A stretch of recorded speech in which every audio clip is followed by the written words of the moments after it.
You're shaking, and it's not from the cold. Don't flatter yourself. I'm shaking because you nearly hit me. You were running before I got here. Where exactly are you running to? Anywhere that isn't back there. She ran. Not the graceful kind of running. Not the kind you see in movies where the hair flows and the lighting is kind. This was survival running. Heels on wet asphalt. One shoe already lost somewhere back on the bridge. Black cocktail dress torn at the knee. Rain so heavy the city had disappeared into it, and all that was left was the sound of her own breathing and the distant yellow blur of streetlights smearing themselves across puddles. Brooklyn Bridge. 2 a.m. The kind of night that doesn't witness anything. Behind her, a Tribeca townhouse, still lit yellow, still containing the life her father had decided she would live.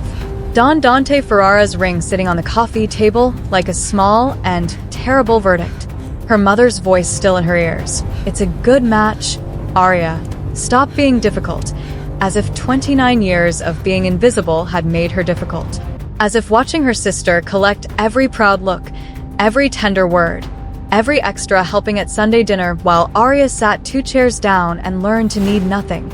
As if all of that was something Arya had done to herself. She ran harder. The truck came around the on-ramp like judgment. Headlights. Horn. The sound of tires on wet pavement fighting physics. She hit the hood palms first, breath knocked completely out of her body, rain in her eyes, the metal vibrating under her hands. She stood there waiting for whatever came next. The truck stopped. The driver's door opened. He came down from the cab the way men descend when nothing in their lives has ever been in a hurry, because nothing has ever outrun them. Dark coat, dark jaw, eyes that found her immediately in the rain and assessed her the way people assess things that genuinely surprised them, which she would later understand almost nothing did. He looked at her for exactly 3 seconds. Then, you want to die on a bridge? Or you want to get out of the rain? She should have said no. She should have turned around, walked back to the townhouse, put on the ring, smiled at the monster her father had chosen, and been practical about the whole thing the way her mother had been practical her entire life. She looked at the man in the dark coat in the rain on the Brooklyn Bridge. She got in the truck. You already know what happens when a woman running from one dangerous man climbs into the truck of a more dangerous one. You already know she should have gotten out at the first red light. Subscribe because she didn't. And everything that comes after is why. Warm inside. That was the first thing that hit her.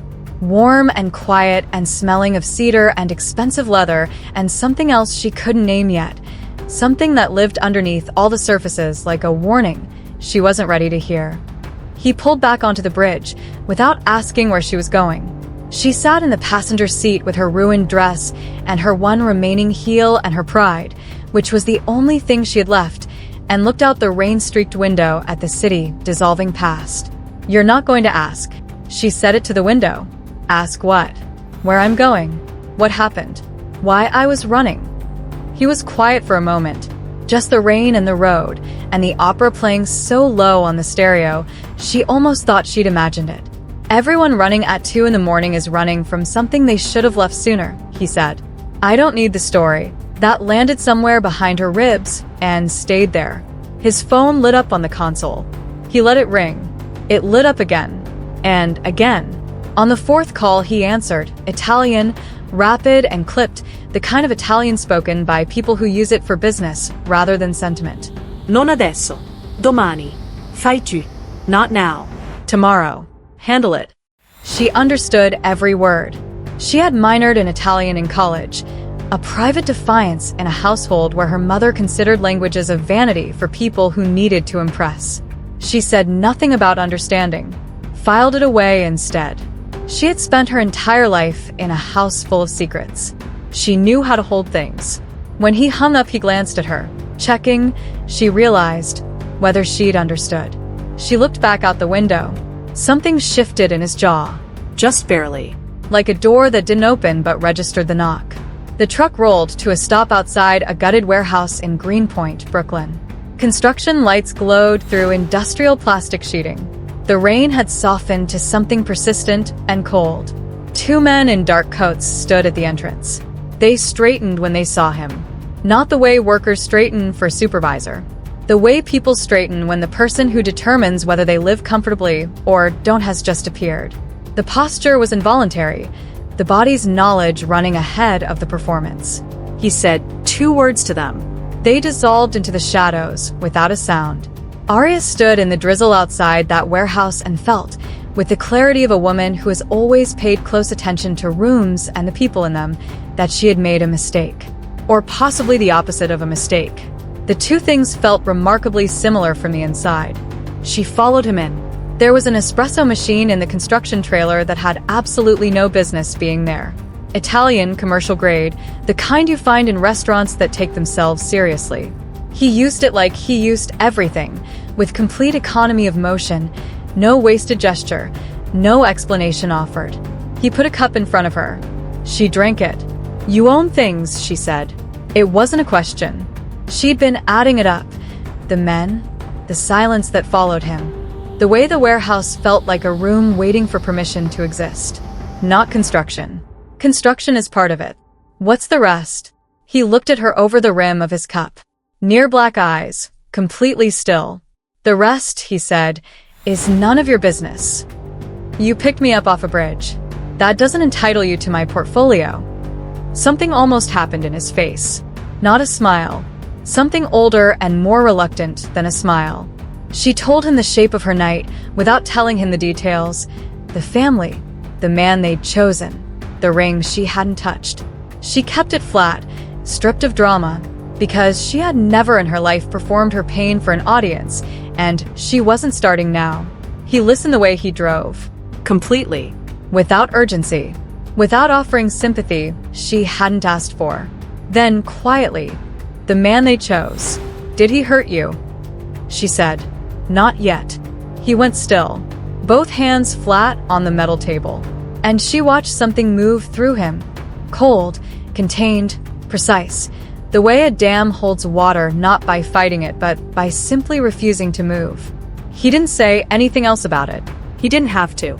He showed her the second floor. A guest room. Clean, quiet. A window that looked onto a garden buried in November dark. He opened the door, stepped back, and pointed at something. The lock. On the inside. "Works," he said. That was all. She stood in the doorway, watching him walk back down the hall. This man who had made 2 armed guards vanish with a word, who spoke Italian to people who were afraid of him, who had looked at her on a bridge in the rain and apparently decided she was worth 2 words and a dry seat, and felt something move through her that had no name yet. Something that wouldn't have a name until much later, when naming it wouldn't help. She should have used the lock. She walked toward the light instead. His study was what she'd expected, and nothing like what she'd expected. Books everywhere. The desk buried in what looked like construction schematics and financial documents that she was already, without meaning to, cataloging.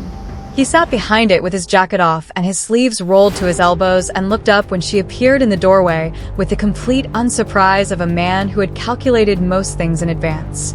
They talked. She didn't know for how long. He gave almost nothing about himself, every answer chosen carefully, each one a door open just wide enough to suggest the room beyond without letting her in. But he listened to her the way no one in her life had ever quite managed, like what she was saying was the most interesting thing in the room, and the room was full of interesting things. At some point she said something about being invisible her whole life, and he looked at her for a long moment and said, "You are not invisible. You are just surrounded by people with bad eyes." She didn't have an answer for that. She looked at her hands. The study was warm. The rain had stopped. The city outside was doing its permanent low hum. And somewhere between the espresso and the conversation, and the way he looked at her like she was a complete thought rather than a sentence someone had started and abandoned, the careful things dissolved. She kissed him first. Or he kissed her. The truth was somewhere in the space between them that disappeared, and afterward neither of them could have drawn the map of how they got there. Only that they did, and it was nothing like careful, and it was everything like inevitable. It was one night that would cost them both 5 years. She woke to gray light and an empty bed. The note was on the pillow. His handwriting, precise, angular, the handwriting of a man who says exactly what he means and no more. Espresso on the counter. Car will take you wherever you need to go. She read it 3 times. Not because it was complicated, because it was so achingly simple. No claim, no demand, no performance of ownership. Just coffee, a car, wherever you need to go. She had given herself completely to a stranger, and he had given her, in return, an exit, without making her feel like she needed one. She took the espresso. She sat at his kitchen counter for a long time, looking at his life, the art on the walls, the books that had clearly been read, the small photograph on the shelf of a woman who had his jaw and his eyes and who Arya would never ask about, and she thought, I don't even know his last name. She took the car, sat in the back seat for 30 minutes going nowhere, giving the driver no address because she had no place to go that felt like safety anymore, and she had just left the one place that had felt, briefly, like something close. She did not go home. She found a room in Astoria, a waitressing job in Queens. She learned how to be alone without it being the same thing as lonely, which was harder than it sounded, and more valuable than anything her parents had accidentally taught her. November came. A Thursday. Fluorescent light in a small bathroom. A positive pregnancy test held in both hands while the city moved outside the window, indifferent and continuous, completely unaware that everything had just changed. She sat on the edge of the bathtub and thought about calling her mother. Thought about the exact shape of her mother's disappointment. The mouth, the eyes, the careful silence that was somehow worse than anger. Thought about what it would mean to walk back into that house, back into that world, pregnant and alone, and at the mercy of people who had already decided what she was worth. She put the test in the trash. She did not go home. Time is not kind or cruel. It is simply relentless.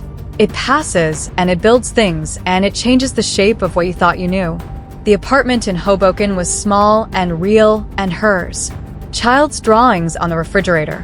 Small shoes by the door in sizes that kept getting bigger. A life assembled piece by piece with the focused determination of a woman who had learned early that nobody else was going to do it for her. Rosa was 5. Curly dark hair, always escaping whatever Arya tried to do with it. Olive skin. And eyes, near black, deep set, with a stillness in them that belonged to someone else entirely and appeared in Arya's daughter's face every morning like a message she'd never asked to receive. One evening, Rosa looked up from her puzzle with the directness that was her most constant feature and asked why she didn't have a daddy. Arya set down the dish. Carefully, she told her daughter that everyone had a daddy, that she just hadn't told Rosa's yet. That some things required being ready for.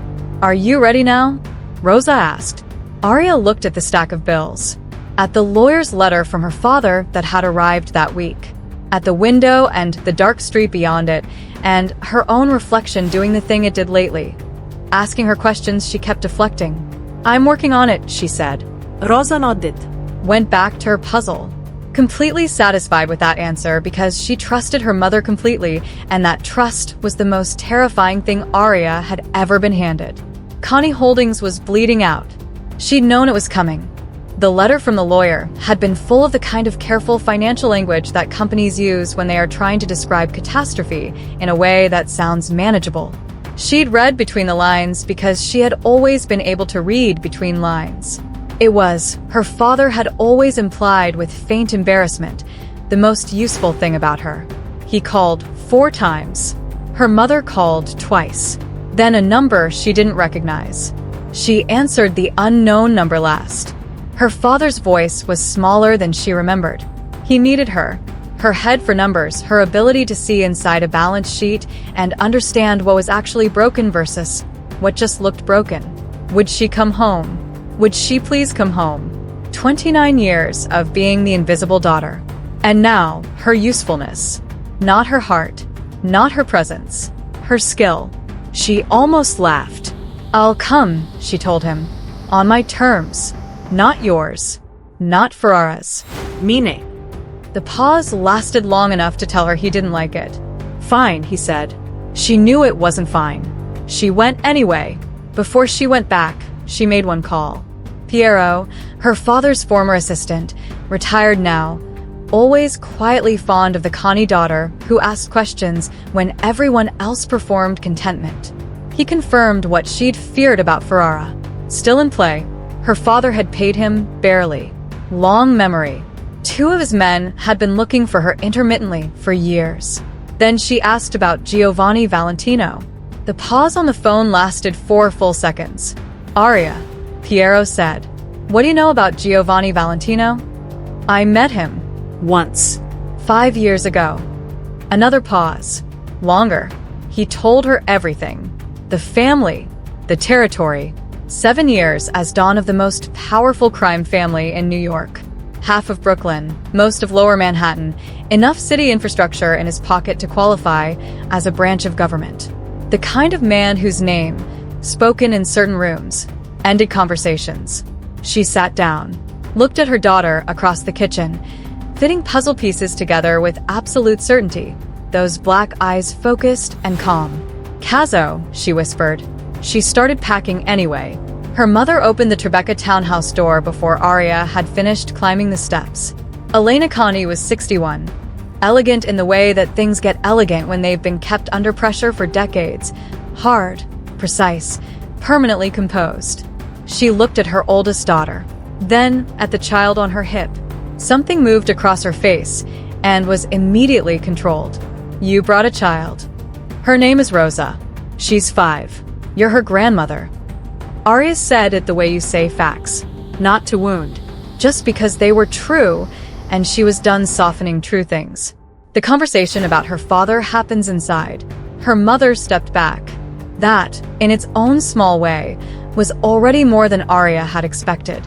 The living room. All of them arranged the way the Connie family always arranged themselves. Expensively, correctly. Each person occupying their assigned position in a hierarchy that had been set before Aria was old enough to question it. Maurizio, aged badly, suit slightly wrong in the way of men whose confidence has been eaten from the inside. Elena on the other sofa, spine exact, hands folded, the performance of composure so old it had become the real thing. And Lucia, 27, polished to a high shine in silk and diamonds, draped across her chair with the effortless carelessness of someone who has never once been asked to be uncomfortable. Lucia looked at Rosa, then at Aria. Something moved behind her eyes. Not warmth, not hostility. Calculation. The kind that happens when someone spots a new variable in an equation they thought they'd already solved. Aria told them. The name Giovanni Valentino fell into that living room like a stone into still water. Her father's face went the color of old wax. Her mother's hand tightened on her glass until her knuckles showed. Lucia went completely still. Then slowly, visibly, Lucia began to think. She said it could be useful.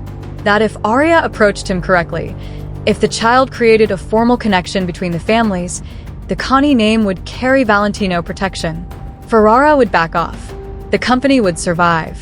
It was simply a matter of being practical. "You want me to use my daughter as a bargaining chip," Aria said. Lucia smiled the smile she had been deploying since childhood to get away with things. "I want you to be practical. Something you've never been good at." Rosa tugged at Aria's sleeve. She was hungry. Aria looked at her daughter. This small person who trusted her completely and deserved better than every single adult in this room, and picked up her bag. "I'll handle it myself," she said. "The way I always have." She walked out, Rosa on her hip, the door closing behind her with a quiet click that was somehow more final than a slam. She's walking into his world with his daughter in her arms and 5 years of feelings she's never let herself name. He's about to meet his child for the first time, and he won't believe a word of it. Subscribe, because the people who stay for this kind of darkness understand that the most dangerous thing you can do is fall for someone who is never supposed to let you live. One call. Piero knew someone who knew where the Don took his Thursday lunches. Trattoria Valentino, Carroll Gardens. Dark wood and white tablecloths and opera playing at a volume designed to suggest it wasn't there. The kind of restaurant that was 2 entirely different establishments, depending on which door you walked through. Aria walked through the front door with Rosa on her hip and her spine absolutely straight. She told the man at the entrance she needed 5 minutes with Giovanni Valentino. The man looked at her the way Marble looks at things. She said, "Tell him the woman from the bridge."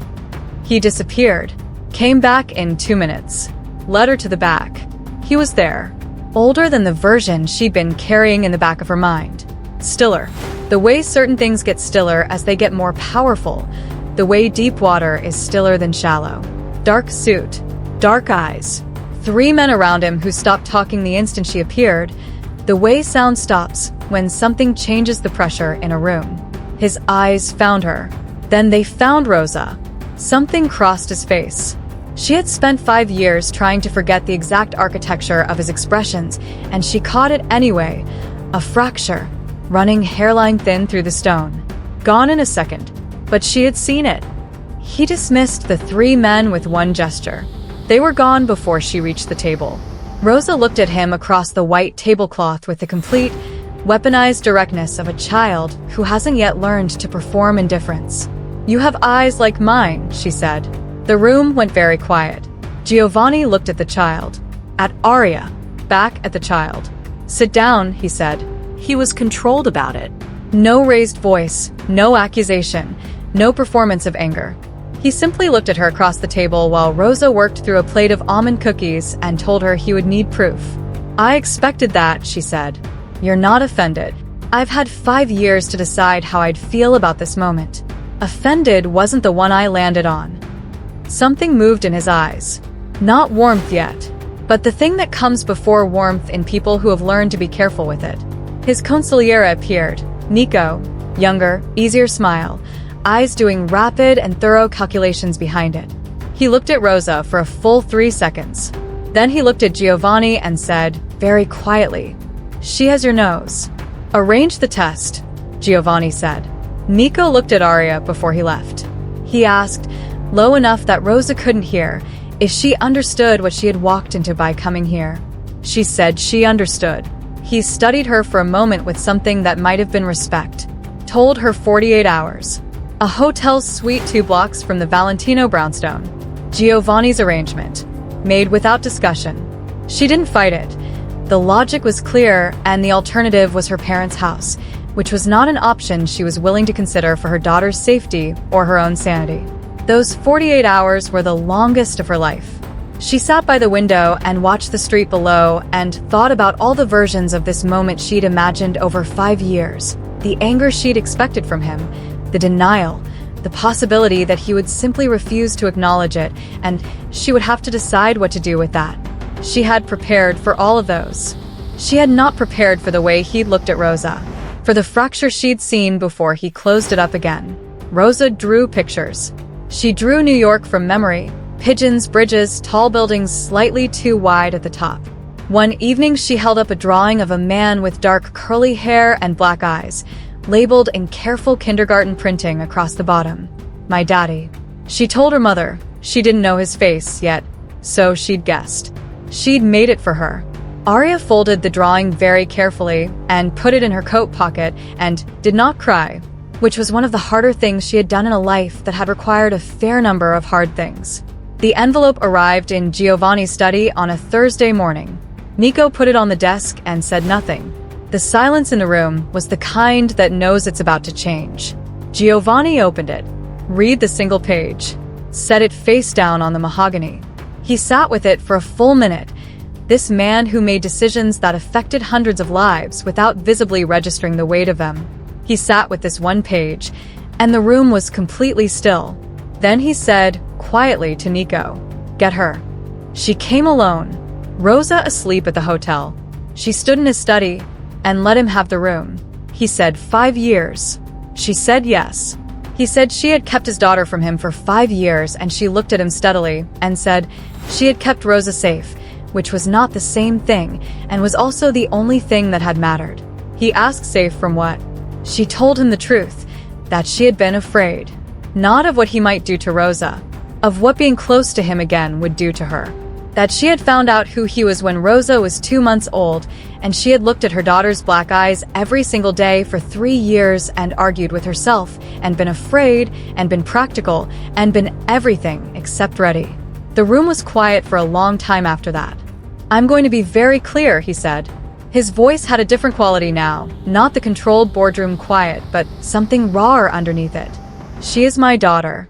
I will not be absent from her life. That is not a negotiation." "I know." But I will not take her from you. She exhaled. The full kind. The kind she hadn't managed in 5 years. Thank you, she said. He looked at her for a moment. Don't thank me. She's mine. Protecting what's mine is what I do. She chose not to examine, at that particular moment, exactly what was contained in the word mine. He was at the kitchen table when Arya brought Rosa out the next morning. Rosa stopped in the doorway, looked at him. He looked at her. 5 seconds of complete silence that contained everything. 5 years of drawings and questions, and a little girl who had guessed her father's face and gotten the eyes exactly right. Rosa walked to him, climbed onto the chair beside him without asking, put her small hand on the table between them, palm facing upward. I'm Rosa, she said. He placed his large hand over hers. I know, he said. I'm Giovanni. I know. She was completely matter-of-fact about it. Mama has your picture. He looked across the table at Arya with one eyebrow doing something that was not quite an accusation. It's complicated, Arya said. He said nothing, but something in his face changed, something careful and new, like a room that has just decided to let light in through a window it kept shuttered for years. She found them. Money changed hands somewhere in the chain, almost certainly, and Lucia arrived at the hotel suite with her polished blowout and her best silk blouse, and the specific energy of a woman who has just confirmed that something she wanted is real and possibly available. She introduced herself to Giovanni with her hand out and her smile deployed like a weapon. He looked at her hand. Didn't take it. Lucia was smooth. She had been smoothing over inconveniences her whole life, and she sat without being invited and began talking about the Connie company, about the family situation, about how the connection between their families through Rosa might be formalized in a way that benefited everyone involved. Leave, Giovanni said. Lucia blinked. Just once. I beg your. Leave. She left, her composure intact, her eyes doing rapid recalculation on her way out the door. Rosa watched her go and then announced, with the unfiltered honesty of a child who has not yet learned that some truths are impolite, I don't like her. Giovanni, without looking away from the door. Neither do I. Arya put her hand over her mouth. He saw the laugh she was containing. And something happened in his face, the smallest thing, barely visible, the kind of thing you only catch if you've been studying someone for 5 years through memory and missing them without admitting it. The corner of his mouth moved. Salvatore found Giovanni that evening. Nico was already there.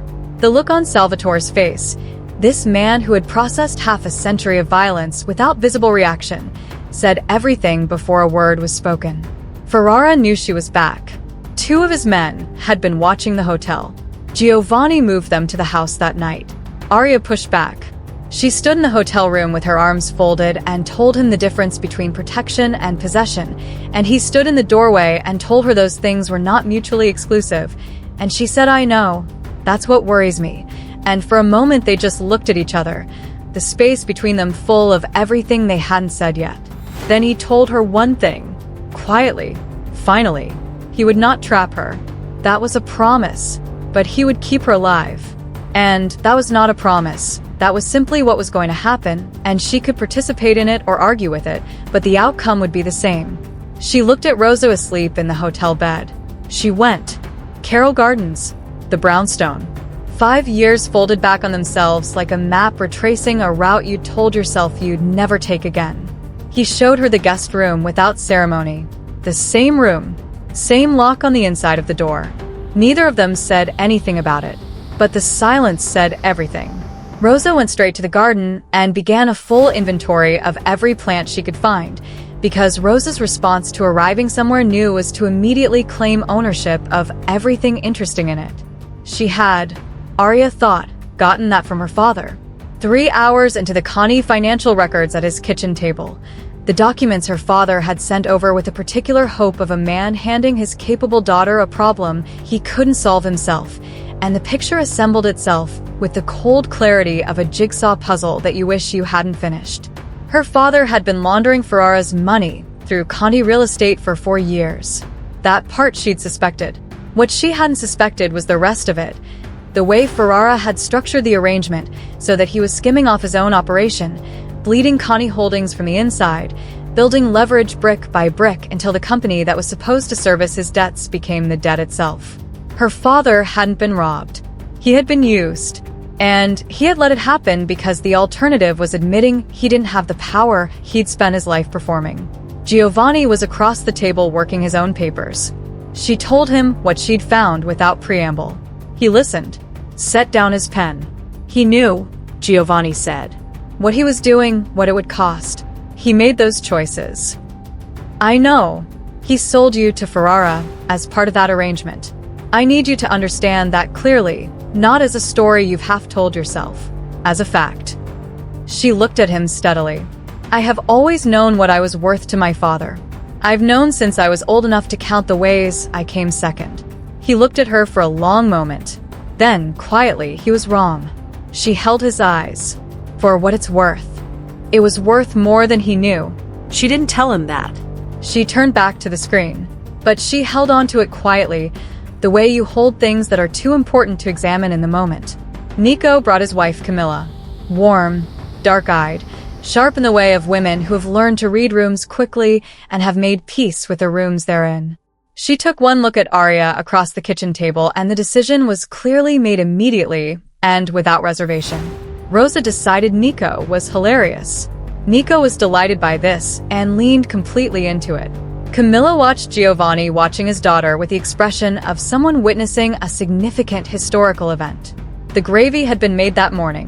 Giovanni had been at the stove at 6 a.m. in an undershirt with his sleeves pushed up, the tattoos on his forearms visible for the first time, dark and deliberate, family crest and Roman numerals, and a saint's face that she didn't ask about, stirring tomato sauce with the focused patience of a man who applied the same precision to everything. She had stood in the kitchen doorway for 60 seconds without saying anything. He had known she was there. He hadn't said anything either. At dinner, Rosa named a pigeon outside the garden window after Ferrara. Nico laughed until Camilla had to pat his back. Even Giovanni's face did the thing that was not quite a smile, but was as close as it got in public. Arya caught his eye across the table. Something passed between them. Warm. Ordinary. Terrifying. The specific terror of realizing you are already inside something there is no outside of. Her father pulled her aside the next day at the Connie house, his face doing the complicated thing it did when he had made a decision he knew she wouldn't like, but needed her to accept. Lucia had gone to see Giovanni, alone, at the restaurant. She had presented herself as available, suggested that the Valentino-Connie connection might be more cleanly formalized through the younger sister, the uncomplicated one, the one who didn't arrive with 5 years of history and a child and all the weight of what had already happened. Arya put down the folder she was holding, very carefully. The kind of carefully that means the alternative is not careful at all. She walked out without a word to her father. Giovanni already knew. She could see it from the doorway of his office, the particular quality of his stillness when he was waiting for something he'd already processed. He told her what he'd said to Lucia, that he was unavailable, that his door was closed. She does this, Arya said, and then caught herself, heard the shape of what she was saying, what it implied, what it admitted. She stopped. The room was quiet. She does this, Giovanni said, without judgment, curious. She takes things that are yours. I didn't say that. You stopped yourself from saying it. That's not the same as not saying it. He came around the desk. She didn't back away. He stopped close enough that she could smell cedar and coffee and the particular warmth that 5 years had not managed to make her forget. What is it that's yours, Arya? She looked at him. I don't know yet. I think, he said, very quietly, you do. She said nothing. He said nothing. The study was full of the sound of a conversation being held in the space between words, which was the only language two people used when they were both too careful to say the real thing first. Salvatore in the doorway. 4 of Ferrara's men outside. Giovanni became a different version of himself in the space of 3 seconds. Not louder, not faster, but colder.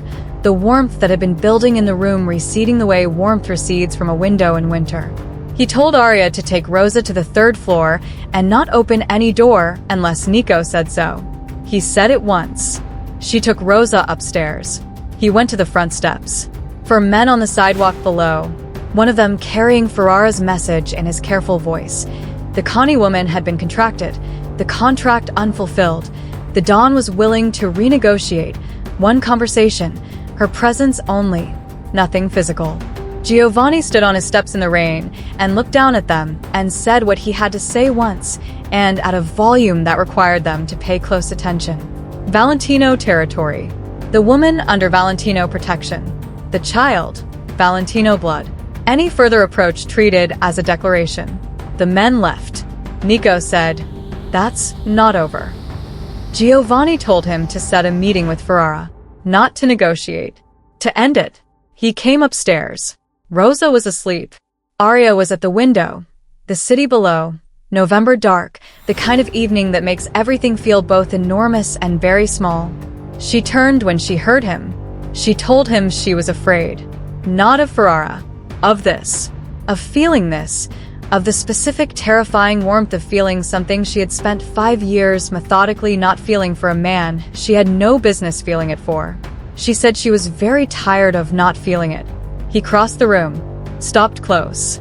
And then, with the difficulty of a man who has held himself together through sheer controlled will for his entire adult life, he told her something true. He said, "I have never in my life wanted anything I couldn't afford to lose. And then you got into my truck 5 years ago and looked at me like I was a person, not a name, not a threat, not something to calculate. A person. And I have been losing things I didn't know I'd bet ever since." She reached up, touched his face. "Then stop trying to afford it," she said. "The house changed the way houses change when a life moves into them. Gradually. Irreversibly." Rosa's drawings on the refrigerator. Shoes by the door in 3 sizes. A coffee mug that said "World's Most Opinionated." A gift from Nico to Aria that had migrated, without announcement, to Giovanni's side of the kitchen counter and stayed there. He used it every morning. He did not mention this. She did not mention this. They both knew about it. They had not said the words yet.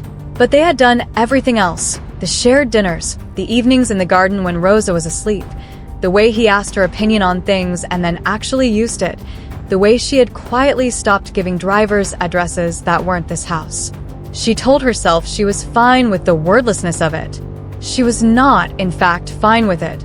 Saturday morning, Giovanni at the stove with Rosa beside him. The two of them engaged in a deeply serious negotiation about which button on the espresso machine did what. He told her a particular button would make it too strong. "That's how Mama likes it," Rosa said, with the authority of someone who has conducted extensive research on the subject. A pause. "That's fair," he said. Aria stood in the doorway and felt something she didn't have a name for. The specific ache of something you wanted for so long you forgot to notice the moment you finally had it. It arrived quietly, without ceremony, the way the best things do. Her mother chose a coffee shop on the Upper West Side. Neutral territory. No art on the walls that cost more than the building. No Connie family history embedded in every surface. Elena didn't know how to start. She was a woman who had performed competence for 61 years, and not knowing how to start was, for her, a form of exposure. Aria told her to start with what was true. And her mother, slowly, with the specific difficulty of a person dismantling something they built over decades, told the truth. She had reached for the easier daughter. Every day, she had told herself the difficult one was strong enough not to need. She had believed it because it was convenient to believe it. "Everyone needs," Aria said. Something cracked in Elena's face. Quietly, without drama. The way things crack when they've been held in position too long. She said she was sorry. 2 words that had taken 61 years to get to the right person. Aria looked at her mother, the woman who had never chosen her, choosing her now. Too late and not entirely too late. She told her it would take time. That Rosa needed to know her family, even the parts of her family that had to work at it. She asked if Elena could work at it. "I can try," her mother said. "That's enough for now," Aria said. And meant it. He came into his office and found her whiteboard, the one she had quietly claimed for the Connie restructuring, covered in her handwriting, columns and arrows, and the organized logic of a mind that understood money as a language and was fluent in it. He stood in the doorway looking at it for a moment. You're enjoying this, he said. Numbers make sense. People are chaos. Numbers I can fix. You could do this permanently. Not just the Connie Company. She turned from the whiteboard. He was looking at her with that look, the specific one she had cataloged and never quite named, the one that meant he was seeing her exactly as she was and finding that sufficient. More than sufficient. Giovanni. What are we doing? Not right now, in general. What is this? He was quiet. She waited. She had learned that his silence was not absence. It was the place where he put things he was deciding whether to give. You turn it back to me every time, she said. You ask what I want so you don't have to say what you want first. I'm done letting you do that. Something happened in his face. A brief, genuine surprise. And then, unexpectedly, low and real, he laughed. The kind of laugh you don't perform. You see too clearly, he said. It's a problem, she agreed. He came toward her, stopped close. And then he told her, plainly, without architecture, the way you say things when you have finally decided the risk is worth the cost, that he wanted her to stay. Permanently. Her and Rosa. That he loved her. That he had probably loved her since the night he let her leave, which was why he had let her leave. And that every day since then he had been trying not to think about a woman who had looked at him like he was a person. She took his face in both hands. Ti amo, she said. I've known it for 5 years, and I spent 5 years arguing with myself about it. Who won? She looked at him. You tell me. Late. The garden. The city doing its permanent low hum beyond the walls. She asked him if he ever wanted out. This is what I am, he said. That's not what I ask. He was quiet for a long time. Then he told her the truth, the real version, not the managed version. That by the time he understood what this life cost, he was already it. That there was no version of him that existed outside of this. That she needed to know that clearly, not as a possibility to negotiate around, but as a fact to accept or not. She said she understood it. He told her she could still leave. She told him to stop offering her exits. I'll always offer you exits, he said. I know, she said. That's why I stopped taking them. He looked at her in the dark garden for a long time. Then he picked up his coffee cup and said nothing else, because some things are complete without a response, and he had always known the difference. He didn't stay in Chicago. Dante Ferrara returned to New York on a Tuesday in November with lawyers instead of soldiers, which was more dangerous in its own way. It meant he had found a lever he was confident in. He submitted a formal sit-down request through channels. Civilized. Correct. The way men behave when they know that the other kind of behavior will get them removed from the board. The lever was documentation. 4 years of Maurizio Conti's laundering activity, meticulously organized, ready for federal investigators. The settlement had 2 options, $2 million or Aria. Nico delivered the news to Giovanni in his office with the flat efficiency of a man reporting facts. And then he was quiet and let Giovanni process it, because Nico understood, after 15 years of watching this man, when to speak and when to leave the room for what was happening in his face. Her father called. His voice was doing the thing it always did when he had broken something and needed someone else to absorb the consequence, smaller than his body, apologetic in the specific way of people who are sorry about the result, but not the cause. He told her about the papers, the timeline, what Ferrara had offered him. Aria stood in the kitchen of the Carroll Gardens brownstone and went completely still. Then she told him, without heat, which was worse than heat, that she would not be going to any meeting, that she was not currency, that she had stopped being currency the night she walked out of his house 5 years ago, and she had no intention of re-entering that economy, that the consequences of his choices were his to carry, and she was sorry they were heavy, but she had her own weight to manage, and it did not include this. She hung up. Giovanni was in the doorway. He had heard. She told him she wasn't going. He said she absolutely wasn't. She said, but her father. He said her father had made choices that had consequences, and that was the correct order of events. She said prison, Giovanni. She said it with the specific weight of a woman who had spent her childhood in that house, who knew what her father was and had chosen not to become it, and still could not fully stop caring what happened to him. And he told her he understood, that he wasn't asking her not to care, only not to sacrifice herself for it. She said she wasn't asking to sacrifice herself. She was asking him to find another way. He stepped toward her. I am finding another way. My way. But you have to trust me to do it without putting yourself in a room with Ferrara. Can you do that? She looked at him for a long time. The history of this man, the things she knew about him, and the things she chose not to look at directly. The fact that his way was not her way and never would be, and that she had decided, consciously, with her eyes open, that she was in this anyway. Handle it, she said. But Giovanni, he is Rosa's grandfather. Whatever he is, remember that. He held her eyes, nodded once. A hotel in Midtown, private room, Giovanni and two of his men, Ferrara and his lawyer, and the careful ease of a man who thought he'd found the winning position. Giovanni sat down, poured water, did not look at the lawyer, only at Ferrara. He said what he had to say once. Every document Ferrara held implicated Ferrara. He had introduced the arrangement. He had structured it. His fingerprints were on 4 years of transactions that crossed 3 states and involved operations far more recent and far more extensive than anything Maurizio Cani had participated in. A cooperative federal witness, particularly one with Giovanni Valentino's infrastructure, could make that documentation very uncomfortable very quickly. He gave Ferrara one option. Walk away from the Countess. Walk away from Aria. Leave New York and consider the debt settled. No conterò fer. No second conversation. Ferrara sat with it, picked up his glass, Drank. the performance of a man deciding something, though the decision had been made the moment Giovanni walked in and the temperature of the room changed. He told his lawyer they were done.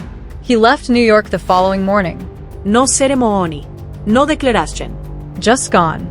Giovanni came home. Aria was at the kitchen table with a book she had not read a single word of. Rosa was asleep. The house was doing what it did now, existing like something that had decided to be permanent. Done, he said. My father, safe. He'll pay back what he owes through the restructuring. No prison. She exhaled. What did it cost you? She asked. The leverage you used. Leverage has a shelf life.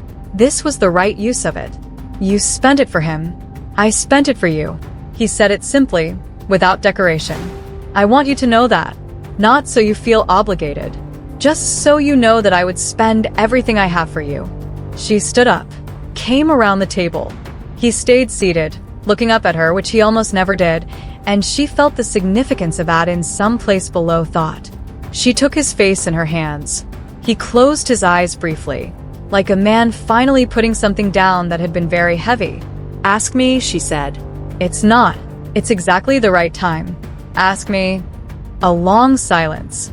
The house breathing around them. Will you marry me? 5 years. A bridge. A truck. One night that was never just one night. A daughter with his eyes. A family that failed her and a man who didn't.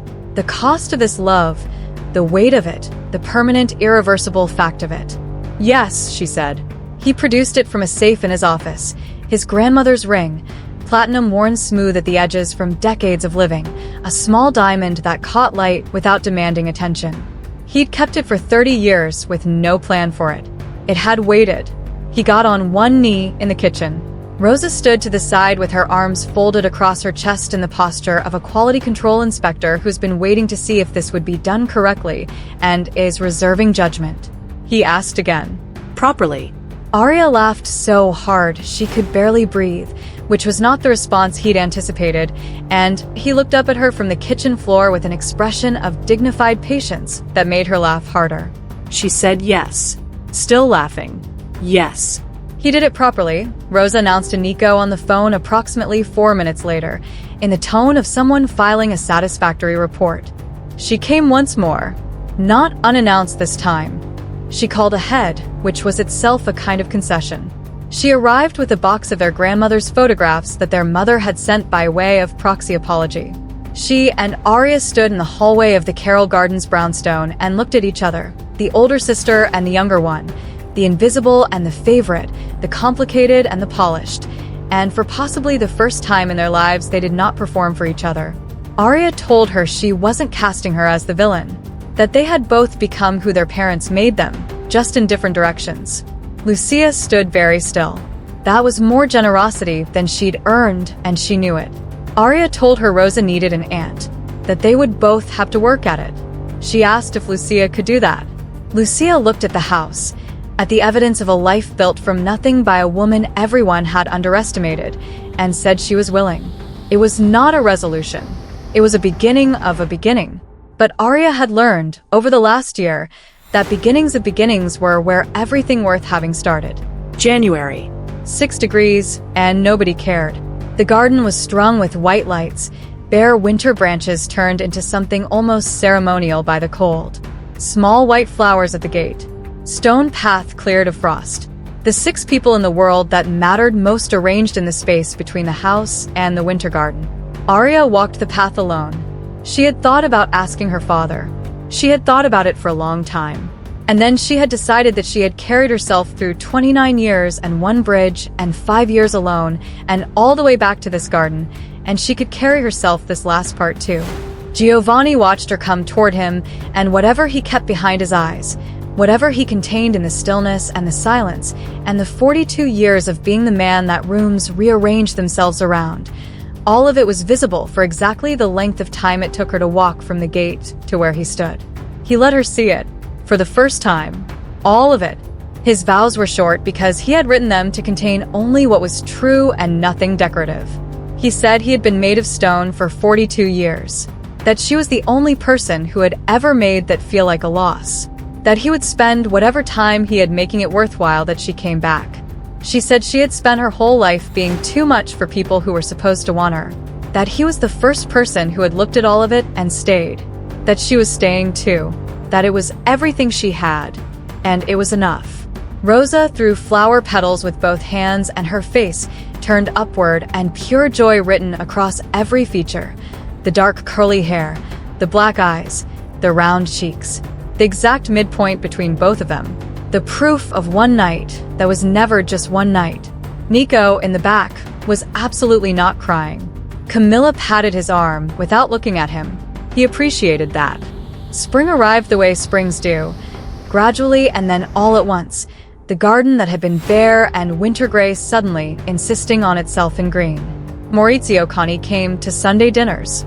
Smaller now, men get smaller when they have been held to account and survived it, and the smallness can be a kind of honesty that the larger version never managed.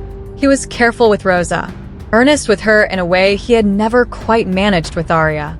She watched it and felt something complicated that she was converting, slowly and deliberately, into grace. Elena came to Tuesday coffee. Every week. On time. With the particular attention of a woman who has decided, at 61, that paying attention is the last thing she can offer and she will not be late with it again. The Conti company survived. Smaller, cleaner, real. A name that meant something because the person running its recovery had decided it would. Lucia learned to be an aunt. Imperfectly. Genuinely.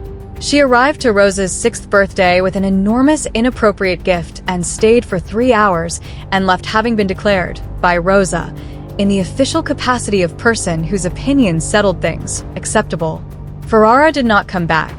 The kitchen. Late morning. A Saturday in March. Giovanni at the table with his newspaper and his coffee.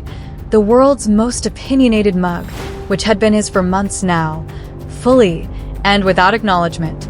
Rosa at school. The house in its weekend quiet, which was a different kind of quiet than the controlled silence of his life before, warmer, fuller, interrupted at intervals by small shoes and big opinions and the persistent smell of whatever was growing in the garden. Arya came in from outside with dirt on her hands, and the specific satisfaction of someone who has discovered that making things grow is an entirely different category of problem-solving than fixing what is broken. She washed her hands, poured coffee, sat across from him. He lowered the newspaper. She was thinking, and he could always tell. She was thinking, I almost didn't come back. She was thinking, I almost stayed in Hoboken careful and small because small was the only size I had ever been told I was allowed to be. She was thinking about a bridge in the rain, about 2 words spoken through a truck window, about a note on a pillow that offered her an exit, and a man who had kept offering her exits ever since, which was the only reason she had stopped needing them. She was thinking about a little girl who had put her small hand on a table in a restaurant and said, "You have eyes like mine," and changed the entire direction of 2 lives with 6 words. "What?" she said, because he was watching her think. "You're somewhere else. I'm right here. You're right here, and somewhere else. What are you thinking?" She looked at him across the kitchen table.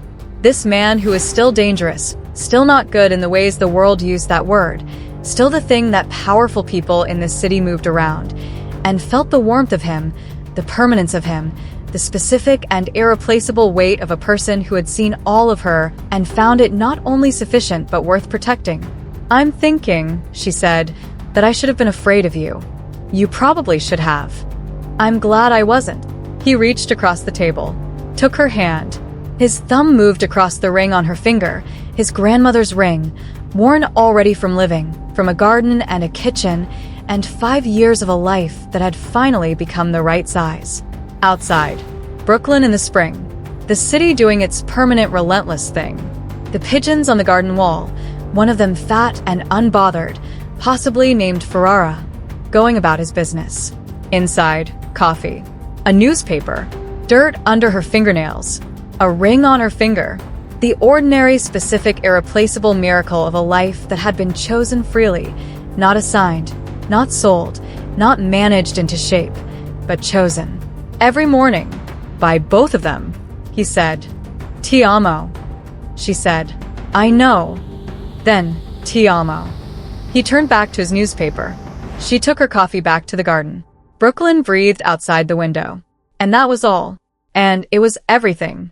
If this story found you when you needed it, pass it on. To the person who understands that some love stories don't get written clean. To the one who has been invisible in a room full of people who were supposed to see them. To anyone who has ever stood on a bridge at 2 in the morning, in the rain, and made a choice that changed everything. She ran from one life and drove straight into another. He let her leave once because he loved her and spent 5 years paying for it. Their daughter put her small hand on a table and said, "You have eyes like mine," and nothing was ever the same again. None of it was safe. All of it was real. Subscribe, because the people who find these stories are the ones who already know that the most dangerous thing you will ever do is finally, after everything, allow yourself to be loved.